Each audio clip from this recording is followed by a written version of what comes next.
नमस्कार जोहार, मैं याचना जायसवाल। आप देख रहे हैं न्यूज झारखंड। चलिए जानते हैं सुबह से लेकर शाम तक की झारखंड की तमाम बड़ी खबरों को। 30 तक बारिश और ओला गिरने का ऑरेंज अलर्ट। झारखंड में देर रात बदला मौसम। रांची सहित 15 जिलों में बारिश के आसार।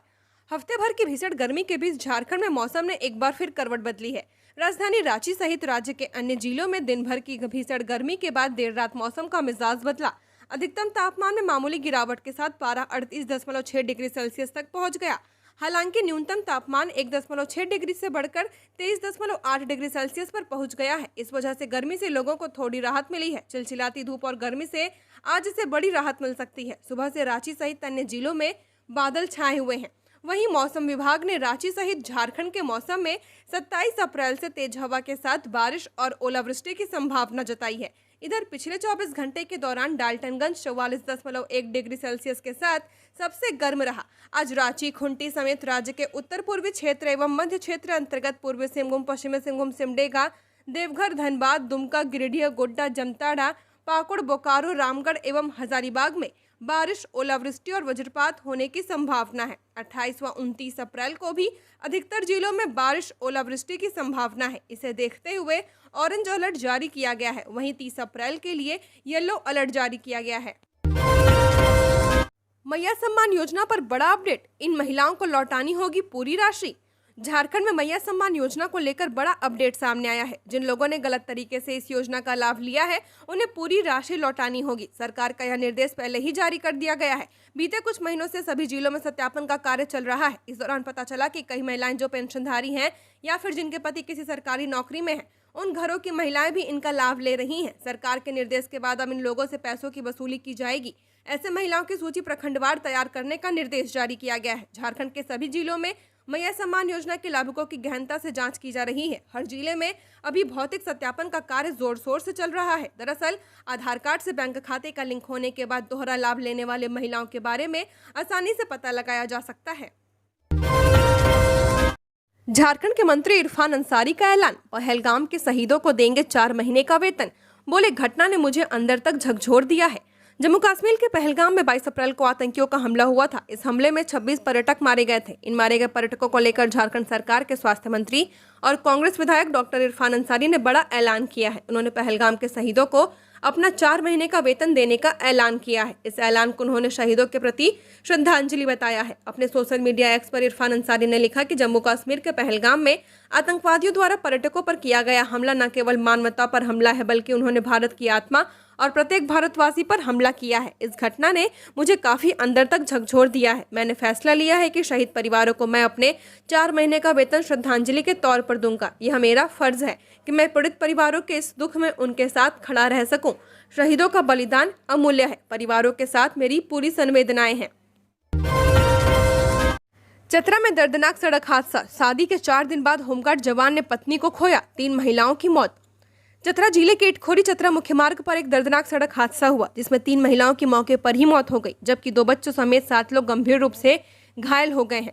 यह हादसा राजपुर थाना क्षेत्र के गंधरिया गांव के पास हुआ, जहां भद्रकाली मंदिर से पूजा कर लौट रहे श्रद्धालुओं से भरी एक स्कॉर्पियो अनियंत्रित होकर पेड़ से टकरा गई। हादसे के बाद घायलों को ग्रामीणों और पुलिस की मदद से सदर अस्पताल लाया गया, जहां प्राथमिक उपचार के बाद उन्हें रांची रिम्स रेफर कर दिया गया है। सभी की हालत गंभीर बनी हुई है। हादसे में मारे गए और घायल हुए लोग का एक ही परिवार से था, जो लावालोंग थाना क्षेत्र के रखेत गांव के निवासी हैं। हादसे के बारे में बताया जा रहा है कि चालक को नींद आ गई थी, जिसके कारण गाड़ी अनियंत्रित हो गई। गाड़ी चला रहे चालक ओडिशा पुलिस में होमगार्ड जवान है, जिन्होंने इस हादसे में अपनी पत्नी को खो दिया है। यह जवान 4 दिन पहले ही शादी के बंधन में बंधे थे और ससुराल वालों के साथ भद्रकाली मंदिर दर्शन के लिए आए थे। अब इस जवान के लिए यह हादसा एक गहरे सदमे से कम नहीं है। जामताड़ा में बजाज बाइक शोरूम में लगी आग, कई बाइक जलकर खाक। जामताड़ा के मिहिजाम स्थित श्री गुरु ऑटोमोबाइल बजाज बाइक शोरूम में आज सुबह भीषण आग लग गई, जिससे लाखों रुपए का नुकसान हुआ है। आग लगने का कारण शॉर्ट सर्किट बताया जा रहा है। घटना सुबह की है, जब शोरूम के कर्मचारी प्रतिदिन की तरह दुकान खोलने पहुंचे। उन्होंने देखा कि शोरूम के अंदर से धुएं के गुब्बार उठ रहे हैं और आग लगी हुई है। कर्मचारियों ने तुरंत इसकी सूचना शोरूम मालिक मनोज दास और स्थानीय पुलिस को दी। सूचना मिलते ही पुलिस मौके पर पहुंची और दमकल विभाग को भी बुलाया गया। दमकल कर्मियों ने कड़ी मशक्कत के बाद आग पर काबू पाया, लेकिन तब तक शोरूम में खड़ी कई बाइक जलकर पूरी तरह से खाक हो चुकी थी। आग की लपटों ने शोरूम के अंदर के अन्य सामानों को भी काफी नुकसान पहुंचाया था। शोरूम मालिक मनोज दास ने बताया कि आग लगने से उन्हें लाखों रुपए का नुकसान हुआ है। उन्होंने बताया कि आग लगने के सही कारणों का पता लगाने के लिए जांच की जा रही है। खुंटी में फायरिंग, नाबालिग के हाथ में लगी गोली। खुंटी शहर में उस समय अफरा तफरी का माहौल बन गया जब अचानक एक अज्ञात युवक ने नाबालिग पर फायरिंग कर दी। ये वारदात शहर से सटे बड़ाई टोली की है।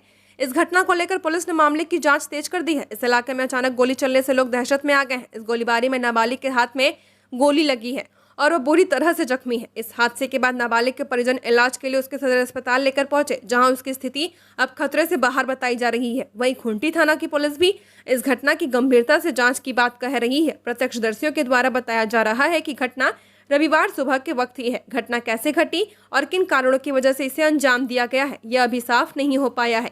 इसकी जांच पुलिस के द्वारा की जा रही है। आधार पैन में एक साथ नाम और नंबर बदलेगा, 3 दिन में अपडेट होंगे डॉक्यूमेंट। सरकार की यूनिफाइड डिजिटल आइडेंटिटी सिस्टम लागू करने की तैयारी।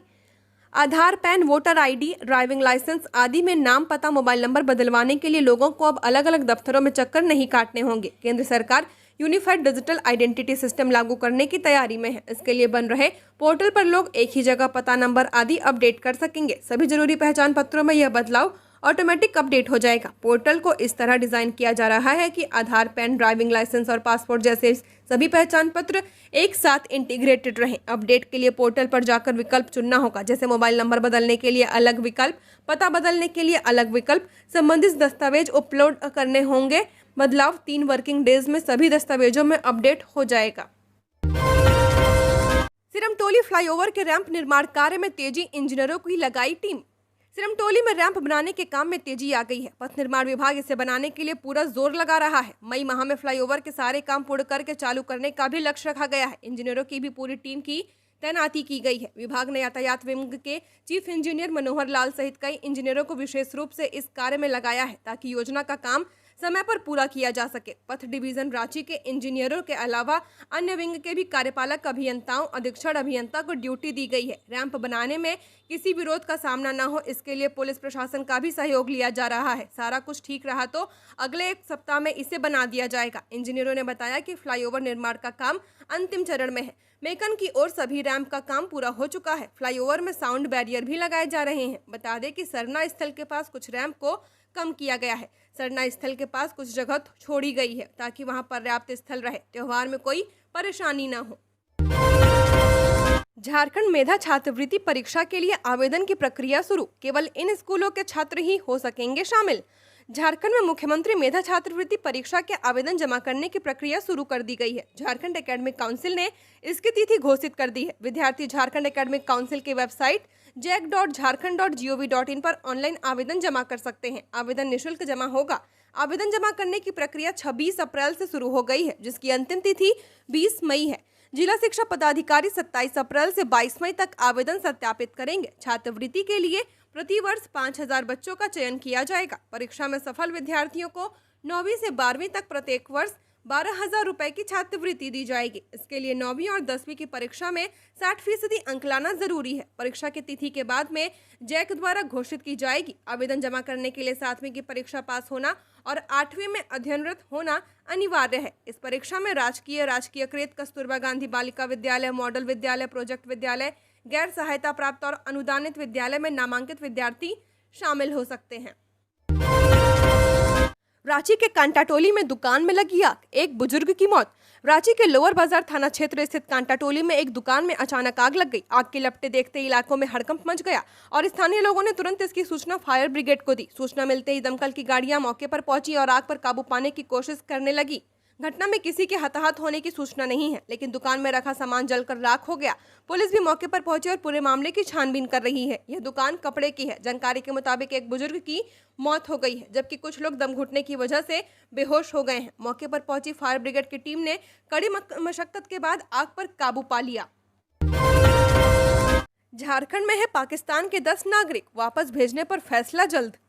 भारत सरकार ने देश में रह रहे पाकिस्तानी नागरिकों को जल्द भारत छोड़ने का आदेश दिया है। जम्मू कश्मीर के पहलगाम में आतंकियों द्वारा 28 पर्यटकों की हत्या के बाद यह सख्त कदम उठाया गया है। झारखंड में फिलहाल 10 पाकिस्तानी नागरिक रह रहे हैं, जिनमें से 3 नाबालिग हैं। तीनों की उम्र 2 से 10 साल के बीच की है। ये लोग रांची, धनबाद, जमशेदपुर और हजारीबाग में निवास कर रहे हैं। इन 10 में से 7 पाक नागरिकों के पास लॉन्ग टर्म वीजा LTV है। मिली जानकारी के अनुसार LTV वाले नागरिकों को फिलहाल भारत छोड़ने की जरूरत नहीं है, इसलिए झारखंड में मौजूद ये 7 लोग यहीं रहेंगे। लेकिन 3 नाबालिग बच्चे हाल ही में कराची से रांची आए हैं। चूंकि वे नाबालिग हैं, उनकी मां को भारत छोड़ने का वीजा नहीं मिलेगा और न ही उनके पिता को भारत आने का वीजा मिलेगा, इसलिए उन्हें अकेले पाकिस्तान भेजना बड़ा सवाल बन गया है। झारखंड का गृह मंत्रालय इस मुद्दे पर केंद्रीय गृह मंत्रालय से निर्देश मांग रहा है। निर्देश के बाद तय होगा कि बच्चों को भारत में ही रखा जाएगा या फिर पाकिस्तान भेजा जाएगा।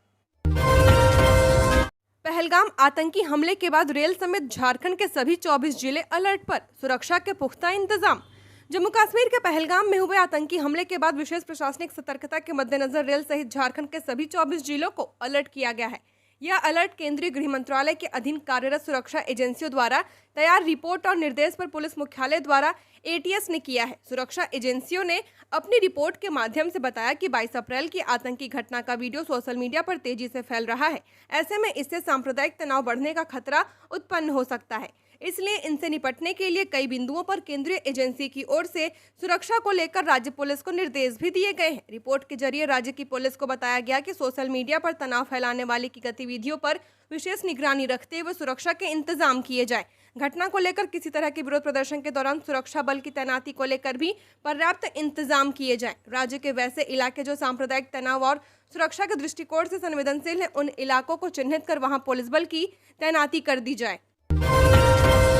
पलामू में लगी भीषण आग, 1 की मौत, 5 घर जलकर राख।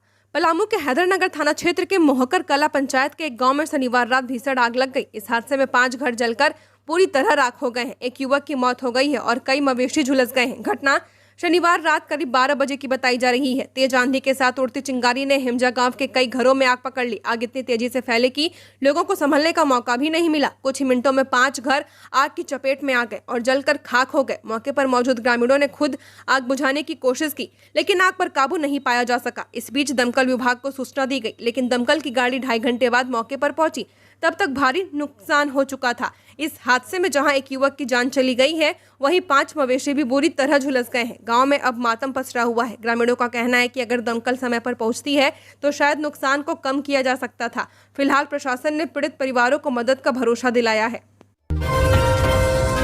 लड़की के अपहरण के बाद 2 पक्षों में हिंसक झड़प, पुलिस पर भी पथराव। सरायकेला जिले के निमडिया प्रखंड के झिमरी गांव में शुक्रवार को 2 पक्षों के बीच विवाद ने हिंसक रूप ले लिया। मामला उस समय बिगड़ा जब गांव के मोहम्मद शकील के बेटे मोहम्मद तस्लीम पर एक लड़की के अपहरण का आरोप लगा। आरोप से गुस्साए परिजनों और ग्रामीणों ने झिमरी हाट बाजार में आरोपी से जुड़े कई दुकानों में तोड़फोड़ कर दी और उनमें आग लगा दी। सूचना मिलते ही जिला उपायुक्त रविशंकर शुक्ला और पुलिस अधीक्षक मुकेश लुनायत भारी पुलिस बल के साथ मौके पर पहुंचे। हालात संभालने की कोशिश में उग्र भीड़ ने पुलिस पर पथराव कर दिया। इस पथराव में 2-3 पुलिसकर्मी घायल हो गए हैं और एक पुलिस का वाहन भी क्षतिग्रस्त हो गया है। स्थिति को नियंत्रित करने के लिए पुलिस को हवाई फायरिंग भी करनी पड़ी। देश का संविधान बदलना चाहती है बीजेपी, कांग्रेस विधायक। झारखंड में आगामी 3 मई को रांची में होने वाली संविधान बचाओ महारैली को सफल बनाने के लिए बैठक कर रही है। इस महारैली को सफल बनाने के लिए खिजरी से कांग्रेस विधायक राजेश कश्यप ने जमशेदपुर में बैठक कर रैली से जुड़ी तैयारियों की जानकारी दी। कांग्रेस विधायक संविधान की लाल किताब को दिखाते हुए कहते हैं कि देश में संविधान बचाने के लिए कांग्रेस ने कमर कस ली है। अब बीजेपी की हिटलर नीति नहीं चलेगी। विधायक राजेश कश्यप ने पहलगाम घटना पर कहा कि पाकिस्तान हिंदुस्तान में कोई अंतर नहीं है। पाकिस्तान हिंदुस्तान को बांटना चाहता है और केंद्र सरकार हिंदू मुस्लिम को 2 भागों में बांटना चाहती है। जमशेदपुर दौरे पर कांग्रेस विधायक दल के उपनेता बिष्टुपुर स्थित कांग्रेस कार्यालय के तिलक पुस्तकालय में नेताओं और कार्यकर्ताओं के साथ राज्य स्तरीय होने वाली संविधान बचाओ महारैली को लेकर बैठक की। बैठक में पूर्वी सिंहभूम जिला प्रभारी बलजीत सिंह बेदी, कांग्रेस जिला अध्यक्ष आनंद बिहारी दुबे और अन्य पदाधिकारी मौजूद रहे। मंत्री जुएल ओराम के प्राइवेट सेक्रेटरी बने IAS अमित कुमार। झारखंड कैडर के भारतीय प्रशासनिक सेवा के अधिकारी व सूडा निर्देशक झारखंड अमित कुमार को केंद्रीय प्रतिनियुक्ति पर भेजा गया है। उन्हें जनजातीय मामलों के केंद्रीय मंत्री जुएल ओराव का निजी सचिव बनाया गया है। 2010 बैच के इस अधिकारी उनकी प्रतिनियुक्ति 5 वर्षों के लिए की गई है। राज्य के मुख्यमंत्री हेमंत सोरेन फिलहाल विदेश दौरे पर हैं। उनके वापस लौटने के बाद अमित कुमार को विरमित करने का आदेश जारी किया जाएगा। रुपए 500 करोड़ से रांची के सैनिक मार्केट का होगा पुनर्निर्माण। आदित्यपुर एवं मानगो नगर निगम और फुसरो नगर परिषद को जल्द ही अपना नया भवन मिलेगा। इसके लिए राज्य सरकार 76.57 करोड़ रुपए खर्च करेगी। वहीं रांची में पहले से कार्यरत सैनिक मार्केट कॉम्प्लेक्स का पुनर्निर्माण किया जाएगा। इसमें कुल 500 करोड़ अनुमानित राशि है। रांची स्मार्ट सिटी परिसर में कुल 28.27 करोड़ रुपए से 3 रिक्रिएशनल कम्युनिटी और इको पार्क बनेंगे। दरअसल शहरी स्थानीय नगर निकायों को व्यवस्थित करने के लिए नगर विकास विभाग की एजेंसी जुडको ने भविष्य को लक्षित कर 20 से ज्यादा योजनाओं पर काम शुरू करने की तैयारी की है। इसमें 16 योजनाएं भवन निर्माण की हैं, जिनकी अनुमानित लागत 1066 करोड़ है। इसमें कई योजनाओं को तकनीकी मंजूरी मिल गई है। फाइल अब प्रशासनिक स्वीकृति के लिए विभाग को भेजी गई है। इन प्रस्तावों में ट्रांसपोर्टेशन से जुड़ी भी कई योजनाएं शामिल हैं। रांची में आतंकी संगठन HUT पर पहली FIR। झारखंड ATS के पास इनपुट, युवाओं को गुमराह कर बना रहे थे नेटवर्क। 2024 में हुआ बैन। जम्मू कश्मीर के पहलगाम में हुए आतंकी हमले को लेकर देश भर में आक्रोश है। इसी बीच शनिवार को धनबाद में झारखंड ATS ने छापेमारी की। ATS की सूचना मिली थी कि प्रतिबंधित आतंकी संगठन हिजब उत तहरीर HUT, अलकायदा इन इंडियन सब कॉन्टिनेंट और IS से जुड़े लोग राज्य के युवाओं को गुमराह कर अपने नेटवर्क से जोड़ने की कोशिश कर रहे हैं। इस छापेमारी के दौरान टीम ने धनबाद के बैंक मोड़ के अलीनगर निवासी गुलफाम हसन, भूली OP क्षेत्र के अमन सोसाइटी निवासी आयान जावेद, उसकी पत्नी शबनम परवीन और शहजाद को अरेस्ट किया है। इनसे 2 पिस्टल, 12 गोलियां, मोबाइल, लैपटॉप, प्रतिबंधित संगठनों से जुड़े दस्तावेज और किताबें भी बरामद की हैं। UG एग्रीकल्चर 7 कोर्सों में एडमिशन के लिए 20 मई तक कर सकते हैं रजिस्ट्रेशन।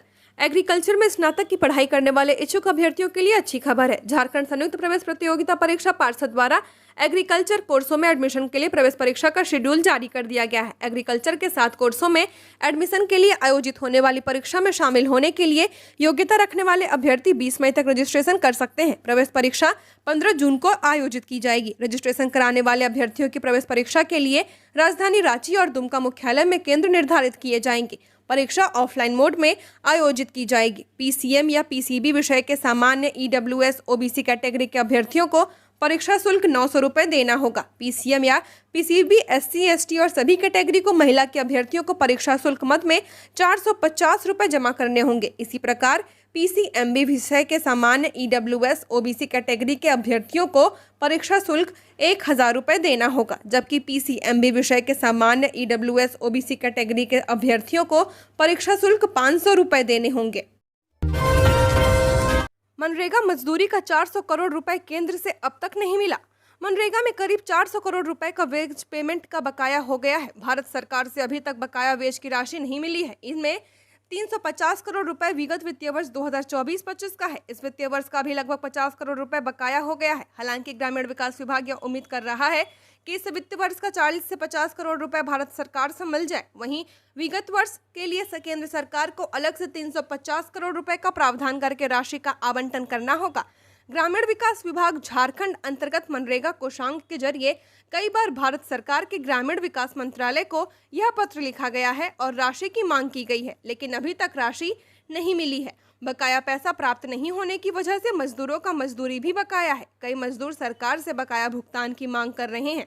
बता दें कि विगत वित्तीय वर्ष 9 करोड़ मानव दिवस सृजन का लक्ष्य था, जिसके विरुद्ध झारखंड में 10 करोड़ से अधिक मानव दिवस का सृजन किया गया था, जो लक्ष्य से 112% ज्यादा था। ऐसे में अधिक मानव दिवस सृजन होने से मजदूरों को ज्यादा काम मिला। इनमें कई मजदूरों का अब भी मजदूरी बकाया है। रांची में साइबर अपराधी ने पुलिसकर्मी को बनाया अपना शिकार, ठगे 3.2 लाख रुपए। राजधानी रांची में साइबर ठगों ने एक पुलिसकर्मी को अपना शिकार बना लिया है। साइबर ठगों ने पीड़िता के दुबई में रह रहे भाई के नाम पर उनसे 3,20,000 रुपए ठग लिए। घटना के बाद पीड़ित पुलिसकर्मी ने साइबर थाना में मामला दर्ज कराया है और पुलिस जांच में जुट गई है। मिली जानकारी के अनुसार रांची के लालपुर ट्रैफिक थाना में पदस्थापित पीड़ित मदन सिंह को फेसबुक मैसेंजर के माध्यम से एक मैसेज आया। मैसेज में उनके दुबई में रहने वाले भाई आनंद सिंह के नाम और फोटो का इस्तेमाल किया गया। शुरुआत में मैसेज में सामान्य बातचीत की गई, हालचाल पूछा गया, फिर कहा गया कि वह भारत आ रहे हैं और उसके लिए क्या लेकर आए। मदन सिंह को कोई शक नहीं हुआ और उन्होंने एक घड़ी लाने की बात कही। इसके बाद मैसेज भेजने वाले ने मदन सिंह से बैंक खाता नंबर मांगा, यह कहते हुए कि वे कुछ पैसे ट्रांसफर करना चाहते हैं ताकि भारत आकर वह पैसे वापस ले सके। जैसे ही मदन सिंह ने अपना बैंक खाता नंबर साझा किया, साइबर ठगों ने अगला कदम उठाया। एक व्हाट्सएप कॉल के माध्यम से ठग ने बताया कि वह दुबई में ट्रैवल एजेंसी वालों के चंगुल में फंस गया है। उसने दावा किया कि यदि पैसे तुरंत नहीं मिले तो उसे जेल भेज दिया जाएगा। अब राज्य के हाई स्कूल शिक्षकों को योगदान की तिथि से मिलेगा वेतन। राज्य के हाई स्कूलों में वर्ष 2010 में नियुक्त शिक्षकों के लिए बड़ी खबर है। अब शिक्षकों को जिला शिक्षा पदाधिकारी कार्यालय में योगदान की तिथि से वेतन भुगतान किया जाएगा। इस संबंध में स्कूली शिक्षा एवं साक्षरता विभाग द्वारा नोटिफिकेशन जारी कर दिया गया है। माध्यमिक शिक्षा निर्देशक राजेश प्रसाद ने कहा कि जिला शिक्षा पदाधिकारी कार्यालय में जिस तिथि को शिक्षकों ने योगदान दिया था, इस तिथि से वेतन का भुगतान किया जाएगा। माध्यमिक शिक्षा निर्देशालय के इन निर्णय से राज्य के हाई स्कूलों के सैकड़ों शिक्षकों को वित्तीय लाभ मिलेगा। बताते चले कि स्नातक प्रशिक्षक शिक्षकों का चयन होने के बाद स्कूली शिक्षा विभाग द्वारा राज्य के सभी जिला के जिला शिक्षा पदाधिकारी कार्यालय में पदस्थापन के लिए भेजा गया था। जिला शिक्षा पदाधिकारी कार्यालय द्वारा 3 दिन के अंदर शिक्षकों को संबंधित हाई स्कूल में पदस्थापित करना था, लेकिन निर्धारित समय सीमा के अंदर शिक्षकों का संबंधित हाई स्कूल में प्रस्थापित नहीं किया गया। शिक्षकों के प्रतिस्थापन में विलंब हुआ। इसके बाद शिक्षकों को स्कूल में पदस्थापन की तिथि से वेतन भुगतान किया जाने लगा, लेकिन शिक्षक योगदान की तिथि से वेतन भुगतान की मांग कर रहे थे। झारखंड राज्य माध्यमिक शिक्षक संघ के कार्यकारी अध्यक्ष यशवंत विजय और महासचिव रविंद्र प्रसाद ने विभागीय अधिकारियों को इस ओर ध्यान आकृष्ट कराया था। 29 अप्रैल को मैया सम्मान योजना का पंचायतों में लगेगा आधार सीडिंग कैंप। मई से सम्मान राशि पाने के लिए जरूरी। मुख्यमंत्री मैया सम्मान योजना के लाभुकों के लिए रांची जिले में 29 अप्रैल को सभी पंचायतों में विशेष कैंप का आयोजन किया जाएगा। इन कैंपों का उद्देश्य लाभुकों के आधार नंबर को योजना से जोड़ना है। कैंप सुबह 10 बजे से दोपहर 3 बजे तक चलेगा। जिन लाभुकों को 3 अप्रैल या उसके बाद 3 माह की सम्मान राशि एक साथ मिली है, उनके लिए आधार सीडिंग कराना अनिवार्य किया गया है। ऐसे लाभुकों को 29 अप्रैल को पंचायत कैंप में उपस्थित होकर अपना आधार सीडिंग कराना होगा। वहीं जिन्हें 3 अप्रैल से पहले 3 माह की राशि एक मुश्त मिली थी, उन्हें इस कैंप में आने की आवश्यकता नहीं है। जिला प्रशासन ने स्पष्ट किया है कि जिन लाभुकों का आधार सीडिंग पूरा नहीं होगा, उन्हें मई माह से सम्मान राशि का भुगतान रोक दिया जाएगा। इसलिए समय रहते सभी पात्र लाभुकों से आधार लिंक कराने की अपील की गई है। रांची जिले की सभी पंचायतों में संबंधित पंचायत सचिवों और पदाधिकारियों की देखरेख में यह अभियान संचालित किया जाएगा। लाभुकों को आधार कार्ड की प्रति एवं मोबाइल नंबर साथ लाना अनिवार्य है। टाटानगर रेलवे स्टेशन चौक से रिंग रोड बनेगा, डीपीआर की तैयारी। पूर्वी सिंहभूम के टाटानगर रेलवे स्टेशन के पास रिंग रोड बनाया जाएगा। यह ring road Tatanagar railway station चौक से टाटा हाता मेन रोड तक बनाया जाएगा। पथ निर्माण विभाग ने इस रिंग रोड निर्माण योजना की मंजूरी दी है और इंजीनियरों को इसका डीपीआर बनाने का निर्देश दिया है। जमशेदपुर रेलवे स्टेशन चौक के पास आए दिन जाम लगता है। रेलवे स्टेशन होने की वजह से वाहनों का आवागमन काफ़ी प्रभावित होता है। ऐसे में बाहर ही बाहर वाहन निकल जाए, इसके लिए काफी समय से रिंग रोड निर्माण की योजना पर काम चल रहा था। अब विभाग ने इसके निर्माण कार्य के लिए कदम बढ़ाए हैं। कंसल्टेंट की तलाश की जा रही है, तो सर्वे करने के बाद डीपीआर तैयार करेगा। डीपीआर की मंजूरी सरकार से ली जाएगी, जिसके बाद इसके निर्माण की प्रक्रिया शुरू होगी। मोदी बोले, पहलगाम हमले से देश का खून खौल रहा, पीड़ित परिवारों को न्याय मिलकर रहेगा। आतंकी कश्मीर की तबाही चाहते हैं। पीएम मोदी ने रेडियो शो मन की बात के 121वें एपिसोड की शुरुआत पहलगाम में मारे गए लोगों को याद करते हुए की है। उन्होंने कहा, इस आतंकी हमले के बाद पूरा देश एक स्वर में बोल रहा है, पूरे विश्व ने संवेदना प्रकट की है। उन्होंने कहा कि पहलगाम हमले में देश के लोगों का खून खौल रहा है, पीड़ित परिजनों को न्याय जरूर मिलेगा। प्रधानमंत्री मोदी ने मन की बात के पिछले एपिसोड में पीएम ने परीक्षा देकर लौटे छात्रों के लिए टास्क दिए थे। उन्होंने कहा था कि इस बार गर्मियों में उन्हें कुछ नया सीखना है और उसको माई हॉलीडे के साथ सोशल मीडिया पर पोस्ट करना है। मन की बात को 22 भारतीय भाषाओं और 29 बोलियों के अलावा 11 विदेशी भाषाओं में भी ब्रॉडकास्ट किया जाता है। इनमें फ्रेंच, चीनी, इंडोनेशियाई, तिब्बती, बर्मी, बलूची, अरबी, पश्तू, फारसी, दारी और स्वाहिली शामिल है। नौसेना ने अरब सागर में दागी एंटी शिप मिसाइलें। पाकिस्तान ने लगातार तीसरे दिन एलओसी पर फायरिंग की। घाटी में सुरक्षा बलों ने 10 आतंकियों के घर ब्लास्ट से गिराए।